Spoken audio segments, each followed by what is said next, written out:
Work energy का ये बहुत ही बढ़िया क्वेश्चन है। ऑब्वियसली इसमें हम लोग लॉज ऑफ मोशन भी यूज़ करेंगे और अलग अलग पॉइंट्स भी हैं और सोचना भी है, इसको एक बार समझने की भी ज़रूरत है। ठीक है, क्योंकि मल्टीपल आंसर है क्वेश्चन, एक से ज़्यादा आंसर सही हो सकते हैं।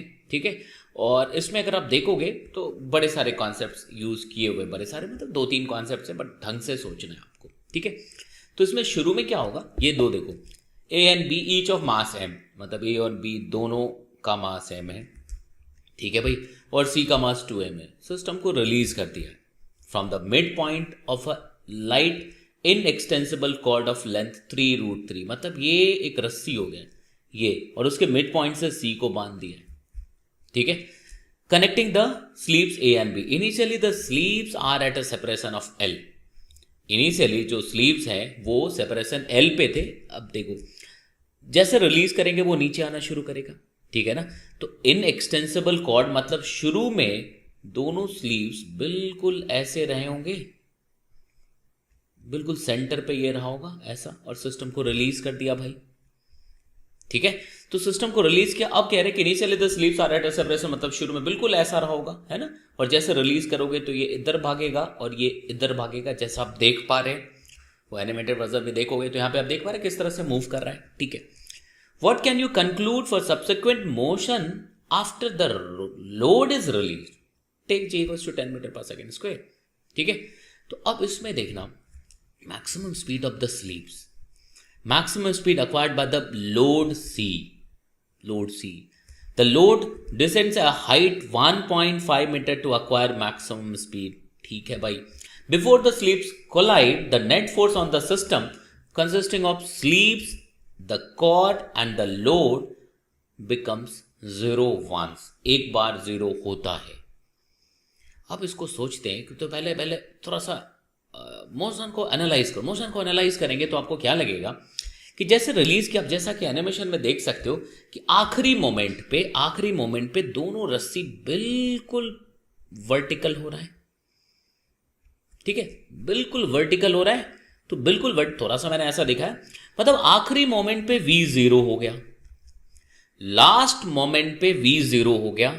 ठीक है भाई, और क्योंकि जैसे स्ट्रिंग बिल्कुल वर्टिकल होगा, अब इसमें एक्सटेंशन तो होना नहीं है, तो इसको रुक जाना पड़ेगा। और इनिशियली जब रिलीज किया था तब भी इसकी वेलोसिटी 0 थी। सिर्फ आप वहीं से शुरू करो कि भाई आप 2m की बात करो, आप 2m ब्लॉक की बात करो, और इसको सोचो कि जब शुरू में था तब भी वो, जब रिलीज किया तुमने तब भी वो रेस्ट पे था, और बिल्कुल आखिरी मोमेंट पे जब दोनों एम स्ट्राइक करने वाला होगा, एक दूसरे से कोलाइड करने वाला होगा, उस मोमेंट पे भी रेस्ट पे आई ये बॉडी। मतलब इसकी अच्छा बीच में कुछ वेलोसिटी होगी, मतलब अगर 2m की बात करें तो 2m के अगर वेलोसिटी की बात करें ना, तो ये 0 से इंक्रीज होता है फिर डिक्रीज होता है, तो इंक्रीज होता है फिर डिक्रीज होकर 0 होता है, मतलब कोई तो एक पीक होगा जब मैक्सिमम होगा उस पे फोर्स, मैक्सिमम होगा उसकी वेलोसिटी, क्योंकि उस मोमेंट पे फोर्स 0 हो गया होगा और उसके बाद उल्टा फोर्स लगना शुरू हुआ होगा।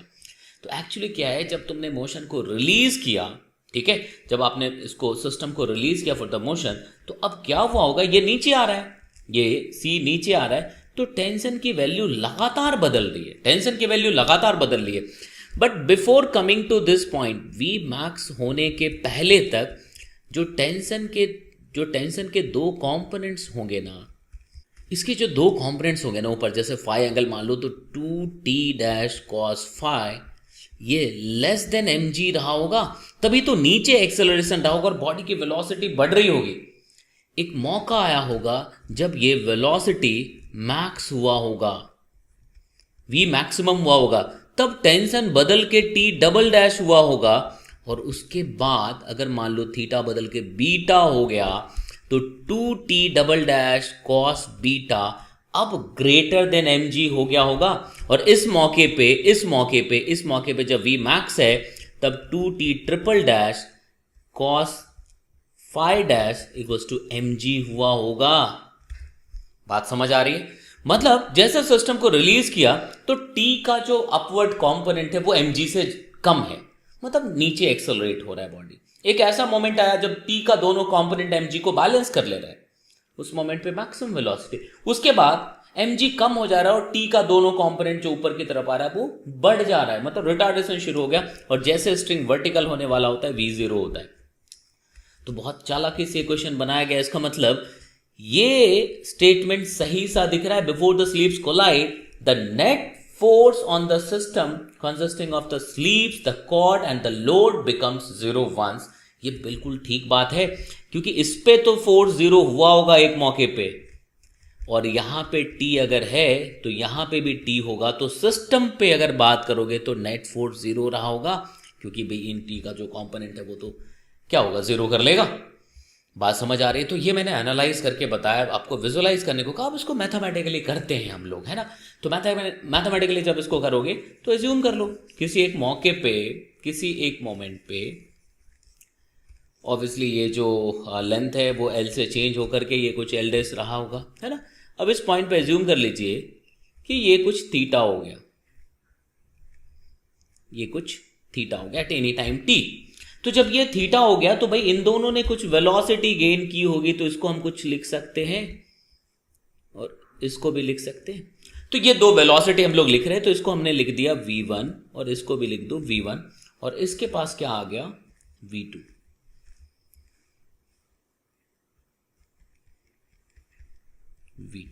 ठीक है। तो सबसे पहला इक्वेशन क्या लिखोगे, देखो ये v1 दोनों बराबर रहेगा, ये v1 दोनों बराबर, क्योंकि दोनों का मास बराबर है। तो v1 हमने क्यों लिख दिया, यहां तक समझ आ रही है बात। अब ये देखो टोटल स्ट्रिंग का लेंथ l है, तो इसको मैं l/2 और इसको भी l/2 लिख दूं। तो जो अभी हाइट है उस हाइट को क्या लिखोगे, अब इस ट्रायंगल से देखोगे तो हाइट को हम लिख सकते हैं cos theta should be equal to cos theta is equal to h upon l/2, so that height would be l/2 cos theta. ऐसा कर सकते हैं, ठीक है। अब अगर हम लोग एनर्जी कंजर्वेशन यूज करें तो चेंज इन पोटेंशियल एनर्जी, कितना पोटेंशियल एनर्जी में बदलाव हुआ है 2mg, तो 2mg दिस h, तो h को मैं l/2 cos थीटा लिख दूं। It should be equal to half into 2m mass of this body into v2 square plus half m v1 square into 2, क्योंकि दोनों की काइनेटिक एनर्जी बराबर है तो हमने 2 से मल्टीप्लाई कर दिया बॉस।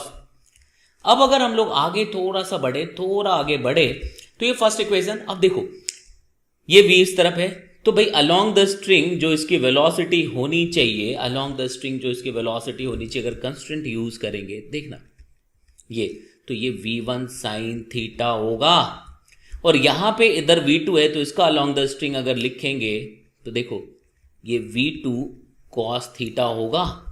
मतलब ये दोनों स्ट्रिंग की लेंथ कांस्टेंट है, सो v1 sine theta must be equal to v2 cos theta. v1 sine theta must be equal to v2 cos theta. तो अब यहां से v1 को हम लिख सकते हैं, v2 को क्या लिख सकते हैं, v1 tan थीटा। अब इक्वेशन 1 और 2 है आपके पास, अब इक्वेशन 1 एंड 2 है।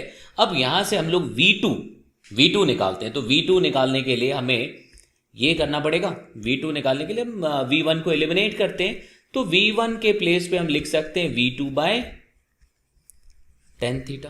तो अब इक्वेशन 2 इसको लिख दीजिए, इक्वेशन 2 इसको लिख दीजिए, ठीक है। तो इन दोनों को जब आप लिखोगे, इक्वेशन 1 और 2 को जब यूज करोगे, तब आपके पास एक रिजल्ट आएगा। मैं ज्यादा टाइम नहीं ले रहा, मैं डायरेक्ट इसका रिजल्ट लिख रहा हूं। तो v2 जो आ जाएगा, जब इक्वेशन 1 और 2 को आप इसको कर सकते हैं, ये आ जाएगा root g l cos theta sine square theta. ये इक्वेशन 1 एंड 2 को जब आप करेंगे, बहुत आसानी से v1 को एलिमिनेट करना है, v1 के प्लेस पे आप ये पुट करेंगे तो v2 की वैल्यू ये आ जानी है, ठीक है। तो अब अगर एक बार v2 ये आ गया, अब देखना v2 is the function of theta, it means v2 is changing with theta. तब हम लोग क्या करेंगे, अब v2 के मैक्सिमम वेलोसिटी के लिए dv2 बाई डी थीटा को जीरो करेंगे, और dv2 बाई डी थीटा को जब आप जीरो करोगे तो जो आपको रिजल्ट आएगा, मैं डायरेक्ट रिजल्ट लिख रहा हूं, तो tan थीटा रूट 2 आ जाएगा। tan थीटा रूट 2 आने का मतलब हो गया sine theta root 2 by root 3 and cos theta 1/√3। अब सारे वैल्यूज जब पुट करेंगे आप तो देखो V मैक्स मतलब V2 की जो मैक्सिमम वैल्यू है ये आ जानी है आपकी 2√5 मीटर पर सेकेंड। ठीक है, अब यहीं से थीटा की वैल्यू पुट करके जब हम हाइट कैलकुलेट करेंगे तो हाइट निकल जाएगा 1.5 मीटर। तो मेरे ख्याल से बातें समझ आई हैं आपको। तो देखो यहां से अगर आप देखेंगे तो √2 मीटर ये तो बिल्कुल ठीक है, ये भी सही है, ये भी सही है और ये भी सही है। तो बहुत सही सा, बहुत सुंदर सा सवाल था, आप इसको कह सकते हैं, है ना। और इसमें अगर आप थोड़ा सा दिमाग लगाएंगे तो बिल्कुल समझ आएगा। तो बिल्कुल आप थोड़ा सा देखिएगा, समझने की कोशिश करिएगा। बहुत मुश्किल बिल्कुल भी नहीं है, बट यस दिमाग खुला रखना है। तो पाथफाइंडर की मतलब एक बड़ी अच्छी चीज है, हर एक कॉन्सेप्ट को चेक करता है, आपकी सोच को चेक करता है, आप किस तरह से आगे बढ़ते हो, कैसे लिखना शुरू करते हो। ठीक है, तो यार शेयर, लाइक एंड कमेंट जैसा आप करते हैं तो प्लीज करते रहिए। मैं इसमें लगातार लगाऊं कि भाई ठीक है, अच्छे क्वेश्चंस आपको लगातार मिलते रहें with clear idea about the physics behind the question. क्या प्रॉब्लम सॉल्विंग अप्रोच होना चाहिए और क्या होना चाहिए। तो मैं आपसे उम्मीद करूंगा कि आप इसको आप खुद से एक बार सॉल्व कर लीजिएगा। बस share like comment, share like comment जरूर कर दीजिएगा। ठीक है, और अगर आपने अभी तक सब्सक्राइब नहीं किया तो सब्सक्राइब जरूर कर लीजिए, बेल आइकन दबा दीजिएगा। ठीक है बस।